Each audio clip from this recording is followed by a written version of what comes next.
പേര് ദീപക് S3IC. ബഹുമാനപ്പെട്ട അക്ബർ സാഹിബും സുഹൈൽ സാഹിബും നേരത്തെ പ്രസംഗങ്ങളിൽ പറഞ്ഞു, ദൈവം സർവശക്തനാണ്, സർവവ്യാപിയാണ് എന്നൊക്കെ. മുസ്ലിങ്ങൾ, എൻ്റെ മുസ്ലിം സഹോദരങ്ങൾ എല്ലാവരും അത് തിരിച്ചറിയുകയും പ്രവർത്തിക്കുകയും ചെയ്യുന്നുണ്ട്. അതേപോലെ തങ്ങൾ ചെയ്യുന്ന പ്രവർത്തനത്തിന് തിരിച്ചൊരു ഫലം ഉണ്ടെന്ന് അവർ വിശ്വസിക്കുകയും ചെയ്യുന്നു. അപ്പോൾ വിശുദ്ധ ഖുർആൻ അംഗീകരിക്കുകയും അതനുസരിച്ച് ജീവിക്കുകയും ചെയ്യുന്ന മുസ്ലിം സമൂഹത്തെ, പ്രത്യേകിച്ച് പാലസ്തീനിലും ഇറാഖിലുമുള്ള മുസ്ലിം സമൂഹത്തിലെ ലോക പോലീസും കൂട്ടരും അടിച്ചമർത്തുന്നത് ഈ സർവശക്തനായ ദൈവത്തിന് കാണാൻ കഴിയുന്നില്ലേ? അതല്ല, ഈ സർവ്വവ്യാപിയായ സർവശക്തനായ ദൈവത്തിന് പരലോകത്ത് മാത്രമേ തൻ്റെതായ ശക്തിയുള്ളൂ. സുഹൃത്ത് ദീപക്കിൻ്റേത് എന്നോടുള്ള ചോദ്യമല്ല, ദൈവത്തോടുള്ള ചോദ്യമാണ്. ഏതായിരുന്നാലും ദിവ്യമായ പ്രമാണങ്ങളുടെ അടിസ്ഥാനത്തിൽ നമുക്കതിന് ഉത്തരം കണ്ടെത്താൻ വേണ്ടി ശ്രമിക്കാം. ഒന്നാമതായി, ദൈവം തമ്പുരാന്റെ അസ്തിത്വത്തെക്കുറിച്ച് അവൻ സർവശക്തനാണ് എന്ന് പറയുമ്പോൾ നമ്മൾ അർത്ഥമാക്കുന്നത് കൃത്യമായിട്ട് നാം മനസ്സിലാക്കണം. സർവവ്യാപി എന്നുള്ളൊരു പ്രയോഗം ദീപക് പ്രയോഗിച്ചു. നമ്മൾ വളരെ ലിഷർലി പ്രയോഗിക്കുന്നൊരു പ്രയോഗമാണ്. പക്ഷെ ഇസ്ലാമികമായ വീക്ഷണത്തിൽ നാം സാധാരണ പറയാറുള്ള സർവവ്യാപി എന്നുള്ള പ്രയോഗം പടച്ച തമ്പുരാന് പരിശുദ്ധ ഖുർആനോ പ്രവാചക വചനങ്ങളോ നൽകിയത് കാണാൻ കഴിയില്ല. ഇത് ഞാൻ ചോദ്യത്തിന് ഉത്തരമായിട്ടല്ല പറയുന്നത്, ഒരു തെറ്റിദ്ധാരണ നീക്കുക എന്നുള്ള അലക്കാണ്. കാരണം ഈ പ്രപഞ്ചത്തെ സൃഷ്ടിച്ച പടച്ച തമ്പുരാന്റെ അസ്തിത്വം പ്രപഞ്ചാതീതമാണ് എന്നുള്ളതാണ് ഇസ്ലാമിന്റെ അടിസ്ഥാന തത്വം. പ്രപഞ്ചത്തെ സൃഷ്ടിച്ച പടച്ച തമ്പുരാൻ പ്രപഞ്ചാതീതനാണ്, പ്രപഞ്ചത്തിന് പുറത്തുള്ളവനാണ് അവന്റെ അസ്തിത്വം. എന്നാൽ അവന്റെ കഴിവും അവന്റെ അറിവും ഈ പ്രപഞ്ചത്തിൽ ആകമാനം നിമഗ്നമായിരിക്കുന്നു എന്നാണ് ഇസ്ലാം പഠിപ്പിക്കുക. അഥവാ അദ്വൈതവുമായി ഇസ്ലാം യോജിക്കുന്ന പ്രധാനപ്പെട്ട മേഖലയിൽ ഒന്നുകൂടിയാണിത്. അദ്വൈത ദർശനപ്രകാരം നിങ്ങൾക്കറിയാം, സൃഷ്ടിയും സൃഷ്ടാവും ഒരേപോലെ ചേർക്കപ്പെട്ടിരിക്കുന്നു എന്നാണ്. ഞാൻ അങ്ങോട്ട് പോകുന്നില്ല. ഇസ്ലാം പറയുന്നത് സൃഷ്ടാവ് സൃഷ്ടിയിൽ നിന്ന് ഭിന്നനാണ് എന്ന് തന്നെയാണ്. സൃഷ്ടാവ് സൃഷ്ടിയല്ല, സൃഷ്ടി സൃഷ്ടാവുമല്ല.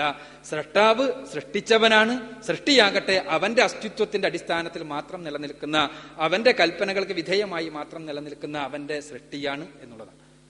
ഇനി ദൈവം തമ്പുരാൻ ഇറാഖിലും പലസ്തീനിലും ഒന്നുമുള്ള പ്രശ്നങ്ങൾ കാണുന്നില്ലേ? തീർച്ചയായും കാണുന്നുണ്ട്, യാതൊരു സംശയവുമില്ല. ഇവിടെ നമ്മൾ മനസ്സിലാക്കേണ്ടത്, പടച്ച തമ്പുരാന് പരിശുദ്ധ ഖുർആൻ അടിസ്ഥാനപരമായ രണ്ട് ഗുണങ്ങൾ അല്ലെങ്കിൽ പടച്ചവന്റെ പ്രത്യേകപ്പെട്ട രണ്ട് നാമങ്ങൾ ആവർത്തിച്ച് പ്രഖ്യാപിച്ചിട്ടുണ്ട്. ആ രണ്ട് നാമങ്ങൾ, ഒന്ന് അർ-റഹ്മാൻ, മറ്റൊന്ന് അർ-റഹീം തുടങ്ങിയ നാമങ്ങളാണ്.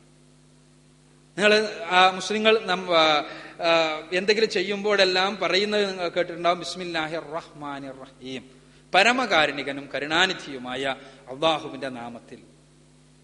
ആ അർ-റഹ്മാൻ എന്നാൽ പരമകാരുണികൻ എന്ന് നമ്മൾ അർത്ഥം കൊടുക്കും.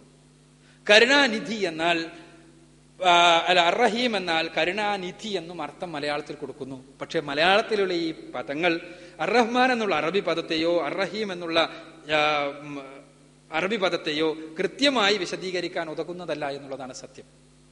അർ-റഹ്മാൻ എന്നാൽ സൃഷ്ടാവായ തമ്പുരാനിൽ നിന്നുണ്ടാകുന്നതെല്ലാം, അവന്റെ അസ്തിത്വം തന്നെ കാരുണ്യത്തിൽ ഊട്ടപ്പെട്ടതാണ്. അവനിൽ നിന്നുണ്ടാകുന്നതെല്ലാം അടിസ്ഥാനപരമായി കാരുണ്യമാണ്. അവൻ ഭൂമിയിൽ ഉള്ള എല്ലാവർക്കും ഒരേപോലെ കാരുണ്യം ചൊരിഞ്ഞു കൊടുക്കുന്നു. നന്മ ചെയ്തവർന്നോ തിന്മ ചെയ്തവർന്നോ നോക്കാതെ ഭൂമിയിലെ അവന്റെ കാരുണ്യത്തിന്റെ വിതരണം അവന്റെ നീതിയുടെ ഭാഗമായിട്ടല്ലാതെ നിർവഹിക്കുന്നവൻ എന്നാണ് അതിന്റെ അർത്ഥം. ഇതെല്ലാം അതിൽ ഉൾക്കൊള്ളുന്ന ഞാൻ പറഞ്ഞ കാര്യങ്ങളെല്ലാം. അർ-റഹീം എന്നാൽ അവന്റെ നിയമനിർദ്ദേശങ്ങൾ അനുസൃതമായി ജീവിക്കുന്ന ആളുകൾക്ക് അവന്റെ കാരുണ്യത്തിന്റെ 99% പ്രകടിപ്പിക്കുന്ന കാരുണ്യവാൻ എന്നാണ് അർ-റഹീം എന്നാൽ അർത്ഥം. അഥവാ ഈ പ്രപഞ്ചത്തിലെ ചെറുതും വലുതുമായ എല്ലാ പ്രതിഭാസങ്ങളിലും കാണുന്ന എല്ലാ പടച്ച തമ്പുരാന്റെ പ്രവർത്തനങ്ങളുടെയും അടിത്തറ അവന്റെ അർ-റഹ്മാൻ എന്ന പരമകാരുണികൻ എന്ന അവന്റെ നാമത്തിന്റെ പ്രകടനമാണ് എന്ന് പറയാം.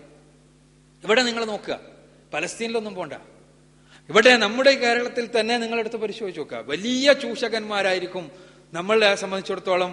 പലപ്പോഴും നമ്മുടെ ഭൗതികമായ ഡയമെൻഷൻസ് എല്ലാം വെച്ച് നോക്കിയാൽ അവരായിരിക്കും ഇവിടെ ഏറ്റവും അധികം സുഖിക്കുന്നത്, അല്ലേ? വളരെയധികം സുഖിക്കാൻ അവർക്ക് മാർഗമുണ്ട്. കാരണം എന്താണെന്ന് വെച്ചാൽ നമ്മുടെ സുഖത്തിന്റെ മാനദണ്ഡങ്ങൾ ഉപയോഗിച്ചുകൊണ്ട് അവരെ സംബന്ധിച്ചിടത്തോളം ഒരു അതിന്റെയും ആവശ്യമില്ല, ഒരു വിധിവിലക്കിന്റെ ആവശ്യമില്ല. ചിലപ്പോൾ അവർ ദൈവത്തിന്റെ ആളുകളായിട്ട് പ്രത്യക്ഷപ്പെടും. വലിയ ബാനറിലും പോസ്റ്ററും അല്ലെങ്കിൽ വലിയ ബാഡ്ജും എല്ലാം ദൈവത്തിന്റെ എന്തെങ്കിലും പരിപാടികളുണ്ടെങ്കിൽ അതിന്റെ ബാഡ്ജെല്ലായിട്ട് പ്രത്യക്ഷപ്പെടും. പക്ഷേ അവരുടെ ജീവിതവും ദൈവവും മതവും ധർമ്മവും ഒന്നുമായിട്ട് ഒരു ബന്ധം ഉണ്ടാകൂല. എന്നാൽ അവർക്ക് ഭൗതികമായി ലഭിക്കുന്നതോ നന്മകളായിരിക്കും നമ്മുടെ വീക്ഷണത്തിൽ. അതേപോലെ തന്നെ തിരിച്ചും ഇവിടെ ചരിത്രത്തിൽ നോക്ക് നിങ്ങൾ. പടച്ച തമ്പുരാന്റെ പേരിൽ സംസാരിച്ചിട്ടുള്ള പ്രവാചകന്മാർക്കും ഋഷിമാർക്കും മഹാന്മാർക്കും എല്ലാം സമൂഹം നൽകിയത് എന്താണ്? കല്ലേറ്, കൂകിവിളി, ആരോപണം, പ്രശ്നം, അടിച്ചമർത്തൽ, പച്ചയായി കൊല്ലൽ, ഇതെല്ലാമാണ് നൽകിയത്. അപ്പൊ ഭൗതികമായി ഇവിടെ ഉള്ള കാര്യങ്ങളിൽ പടച്ച തമ്പുരാൻ അവന്റെ കാരുണ്യത്തിന്റെ വർഷം തീരുമാനിക്കപ്പെട്ടിരിക്കുന്നു. അതിന് അവന്റെ ഒരു യുക്തിയുണ്ട്.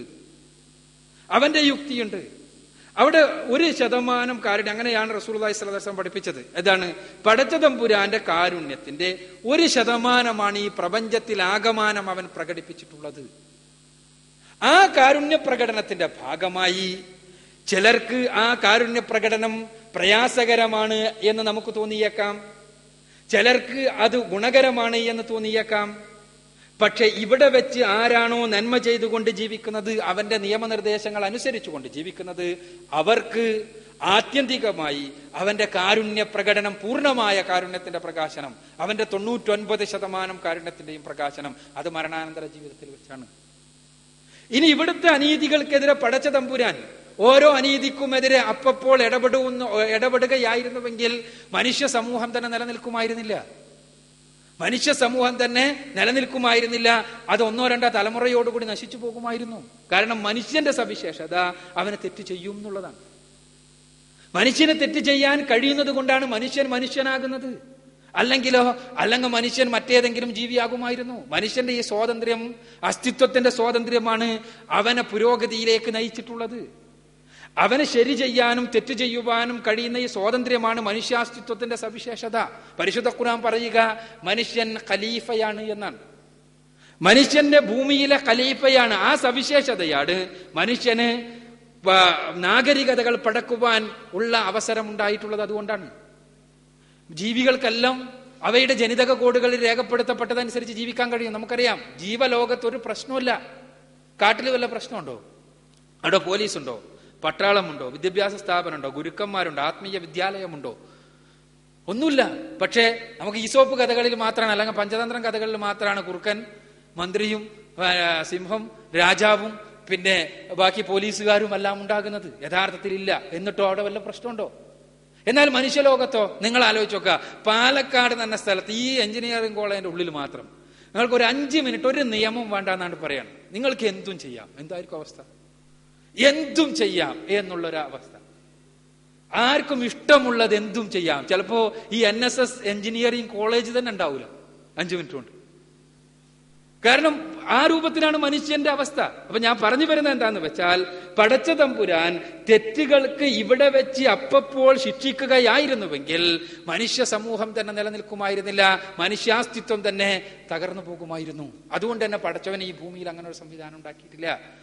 എന്നാൽ പടച്ച തമ്പുരാൻ ചിലപ്പോൾ ചരിത്രത്തിൽ ഇടപെട്ടിട്ടുണ്ട്, ചില പ്രത്യേകമായ അവസരങ്ങളിൽ. എങ്ങനെ? മനുഷ്യൻ എല്ലാ തരത്തിലുമുള്ള നിയമങ്ങളെ കാറ്റിൽ പറത്തി, ജൈവിക നിയമങ്ങളെ പോലും കാറ്റിൽ പറത്തി തോന്നിവാസികളായി ജീവിച്ചപ്പോൾ ചില സമയങ്ങളിൽ പടച്ച തമ്പുരാന്റെ പ്രത്യേകമായ ഇടപെടലുകൾ ഉണ്ടായിട്ടുണ്ട്. അത്തരം ഇടപെടലുകൾ ചരിത്രത്തിൽ പലപ്പോഴും പല നാഗരികതകളുടെയും നാശത്തിന് നിമിത്തമായതായിട്ട് നമുക്ക് കാണാൻ കഴിയും. ഇതേപോലെ നമ്മൾക്കും ഈ ഒരു അവസരത്തിലും പടച്ച തമ്പുരാന്റെ ഇടപെടലുകൾ ഉണ്ടായേക്കാം. ആ ഇടപെടലിന്റെ പിന്നിലുള്ള യുക്തി എന്താ നമുക്കറിയില്ല. ദൈവം തമ്പുരാന്റെ ഇടപെടലിന്റെ പിന്നിലുള്ള യുക്തി എന്താണ് എന്ന് അനലൈസ് ചെയ്യാൻ മാത്രം ഉള്ള ബുദ്ധി നമുക്ക് ഏതായിരുന്നാലും ഇല്ല. കാരണം നമ്മുടെ എല്ലാ ബുദ്ധിയെയും, 600 കോടി മനുഷ്യരുടെ ബുദ്ധിയെയും, ഇന്നുവരെ ഉണ്ടായിട്ടുള്ള കോടാനുകോടി മനുഷ്യരുടെ ബുദ്ധിയെയും, വരാനിരിക്കുന്ന അവസാന നാൾ വരെയുള്ള മനുഷ്യരുടെ ബുദ്ധിയെയും എല്ലാം സൃഷ്ടിച്ച പടച്ച തമ്പുരാന്റെ ആ യുക്തിബോധത്തെ നമുക്ക് അനലൈസ് ചെയ്യാൻ കഴിഞ്ഞുകൊള്ളണം എന്നില്ല. ഏതായിരുന്നാലും ഇസ്ലാമികമായി ഈ ചോദ്യത്തിനുള്ള ഉത്തരവ് ഇതാണ്: പടച്ച തമ്പുരാൻ ഭൂമിയിൽ വെച്ച് ഓരോ അവസരത്തിലും മനുഷ്യരുടെ തെറ്റുകൾക്ക് ഇവിടെ നിന്ന് തന്നെ ശിക്ഷ നൽകുവാൻ തീരുമാനിച്ചിട്ടില്ല. അങ്ങനെ തീരുമാനിച്ചിരുന്നുവെങ്കിൽ മനുഷ്യ സമൂഹം തന്നെ നിലനിൽക്കില്ലായിരുന്നു. യഥാർത്ഥത്തിൽ അവന്റെ കർമ്മങ്ങൾക്ക് പൂർണ്ണമായ പ്രതിഫലം ലഭിക്കുക മരണാനന്തര ജീവിതത്തിലാണ്. അവിടെ വെച്ച് ആണ് ഏത് കാര്യത്തിനും കൃത്യമായ ശിക്ഷ, രക്ഷകൾ ഉണ്ടാവുക.